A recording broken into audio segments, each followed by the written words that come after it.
everyone, so today I'm going to be doing quite a different video to what I've done before on my channel, and I haven't really done anything like this before, and basically I'm going to be doing a revision tips and tricks video for GCSEs and A-level. And as you probably already know, I am currently in year 13, so I am doing my A-levels in a couple of months' time, and in my life so far I've done quite a few exams, so I have picked up a few little tips and tricks along the way to help with revision. So I thought this would be something nice to do because I know exams are coming up and I hope you find these tips helpful. Okay, so my first tip is about organisation, and I feel like organisation is probably one of the most important things for revision. You can't really do any productive revision without planning and organisation in the first place, and you've probably been lectured about it before from your teachers because that's what they tend to do all the time, but it genuinely is really important and I feel like it does really help.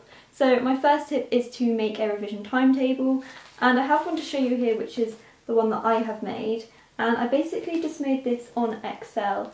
And actually, if you've watched Eve Bennett, she has like a whole revision channel, and I think she linked in one of her videos a revision timetable template, so go and check that out if you do want like a proper template. But you can easily make these on your own anyway, and also on Get Revising, I'm pretty sure that you can make one on there as well. But basically what I've done is I've split my week into obviously 7 days, and then I've gone from 9 o'clock till 10 o'clock along the side here, and I've basically just penciled in when I have school, and during my frees I've also penciled in revision there as well. I put in how many hours a night that I want to do, and whether I have any like extracurricular things, like I actually play badminton, so I've put that in.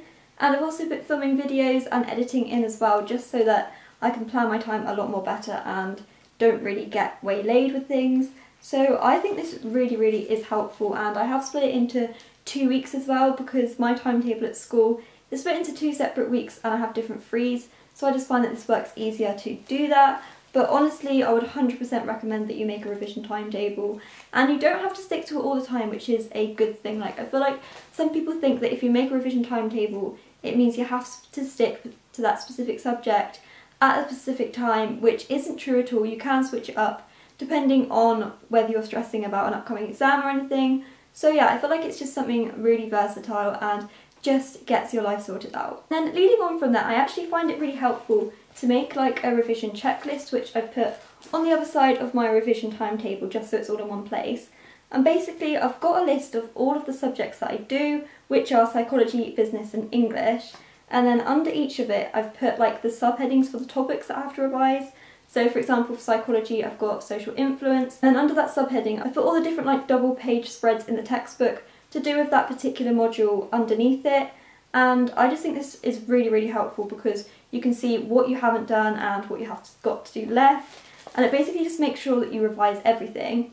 And then I have split it into 3 columns as well. So the first column is Reread Notes, which is what I tend to do at the very start. Just reread the textbook, make sure I'm kind of familiar with everything, and then I've got revision cards in the next column, which is my main form of revision, and I'll talk a bit about that later in the video. And then the last column is actually exam questions, and basically once I've revised that topic I go over it again with exam questions without using my revision, just to make sure that I do know where I'm going with it and just to check that I do know it. And I feel like you have to do exam questions quite a lot to help your revision, and yeah, that's also a good revision tip as well. And also a quick little shout out to Beauty Spectrum, who I know has made a revision checklist for her GCSEs when she did it last year, so go and check her channel out and her revision like video out, and in the description there should be a link to her like revision checklist, and it will have all like the GCSE science, GCSE maths, all of the things that you need to revise for those particular subjects. Because obviously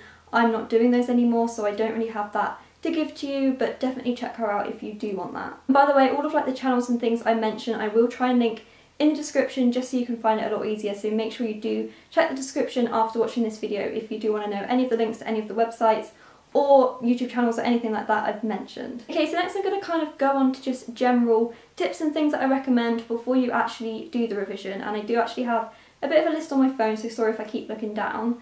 And my first tip is to make sure that you have a good revision environment, and I feel like it varies person to person whether you prefer to revise in like your dining room on a big table, or whether you prefer to revise in your room, on your desk, on your bed, anything like that. I personally revise best by putting everything out on my bed and basically spreading myself out and revising that way. I don't feel like everyone will like that method, so it completely comes down to you and your personal preference, but make sure that you are in an environment that you won't get distracted by things. And that's another tip, make sure that you don't put your phone anywhere near you, like put it on aeroplane mode, or just make sure that your phone isn't anywhere near you because it is a distraction, and I have experienced that in the past, so I know the pain, but just stick with it. And yeah. Also, another thing that varies person to person is whether you like to listen to music whilst you're revising. Personally, I find it really helpful, and I tend to go for like acoustic covers and things, and Spotify is a great place to go because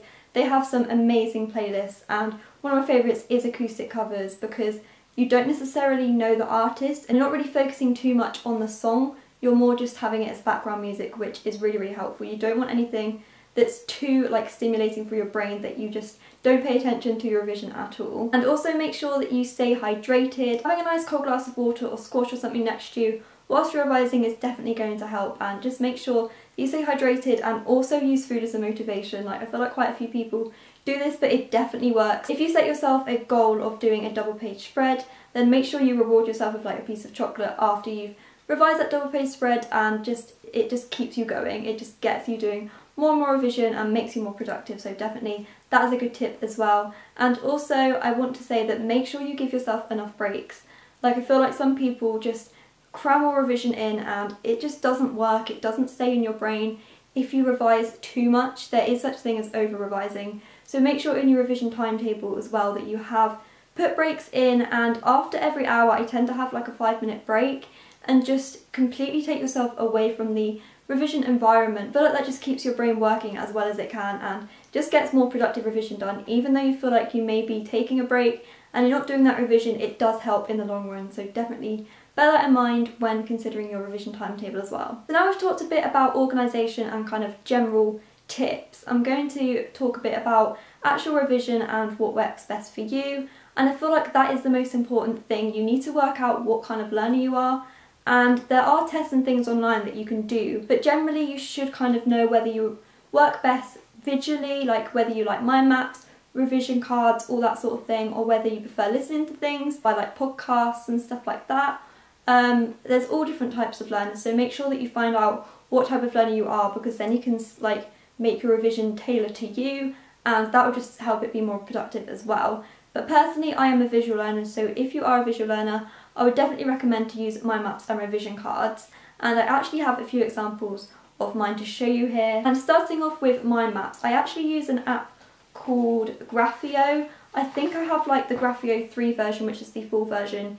You can get a light version which is free, but you can only have a certain number of like documents open, so you do have to delete them if you do want to keep that app as free. I would 100% recommend that you pay for the full app because it definitely is helpful.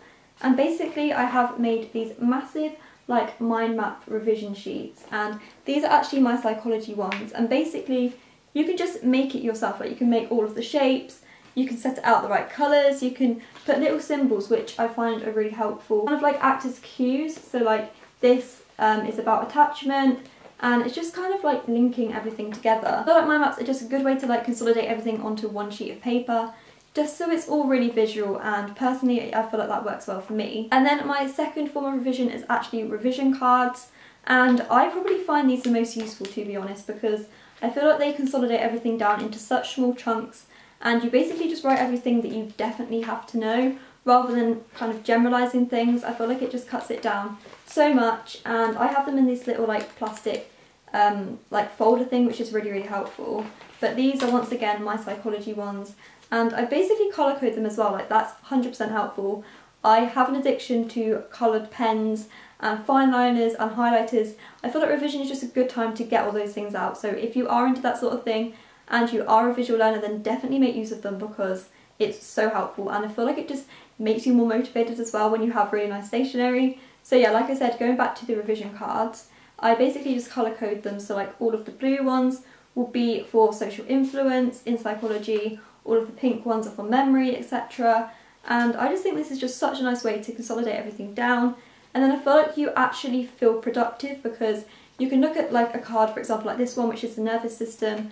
Once you know that, you can put that to one side and you feel like you've actually achieved something which is really satisfying as well. So definitely recommend revision cards, and you can get these anywhere. Like, I don't even know where I got mine from, but you can get them on Amazon, W.H. Smith, Wilkinson's. I know Wilkinson's are especially cheap, so definitely check out Wilkinson's for revision stuff because they're amazing. Okay, so next I'm going to talk a bit about like revision guides and textbooks that I use to make my actual revision, and I feel like it's so important that you're equipped with all of the like textbooks and things that you need, and I have this like massive pile here just to go through to give you some examples. So if you are doing GCSEs, I would 100% recommend the Ctp Revision Guides. If you don't have one of these and you're doing GCSEs, definitely get your hands on them because they're literally the best things ever. They literally saved me through my GCSEs, and especially science. Like, I just love them so much. This is my actual GCSE physics one, and this is like bringing back so many memories. Like, it feels like so long ago since I did this, and I literally can't remember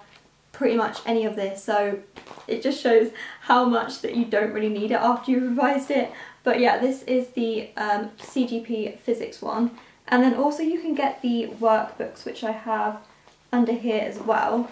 So these are basically like exam questions and things, so you can test your knowledge on what you've learnt from the revision guide. And I feel like revision guides are really good and handy because they just consolidate everything much more than textbooks. Like, I absolutely adore textbooks, but I feel like if you do want like last minute revision and you just want to know what you definitely have to know for the exam, then definitely these are a good one to go for. And also, like I said, textbooks are really, really handy, and especially for my psychology A-level, I feel like the textbook is so useful, and there is an app and also a revision guide to go along with this, but I personally just really like learning from the textbook and taking the key things from it, and yeah, I just feel like that works best for me. But like I said, it's 100% up to you at the end of the day. But yeah, really recommend that you get textbooks as well because they do have a bit of broader reading and stuff than the revision guides. If you do want like extra knowledge and extra tips, there are also great tips in these textbooks as well. So yeah, really recommend textbooks too. And then if you're doing English or both GCSE and A-level, I feel like there are quite a few revision guides to go for. They're not always like the most helpful things because English is quite hard to kind of get revision guides for, but I do really like the CGP ones again, like I've mentioned before. These are really, really handy, of course. But also the York Notes. This one is for The Streetcar Named Desire, which is a play I'm doing in A-level. They just basically summarise all of like the chapters and things. This is set in scenes, so that's how they split it up. And it basically tells you all the main themes, symbolism, characters, basically everything that you need to know about what you're studying. So I 100% recommend the York Notes and CGP ones for English. And then the last ones I have to show you are the A-level business workbooks.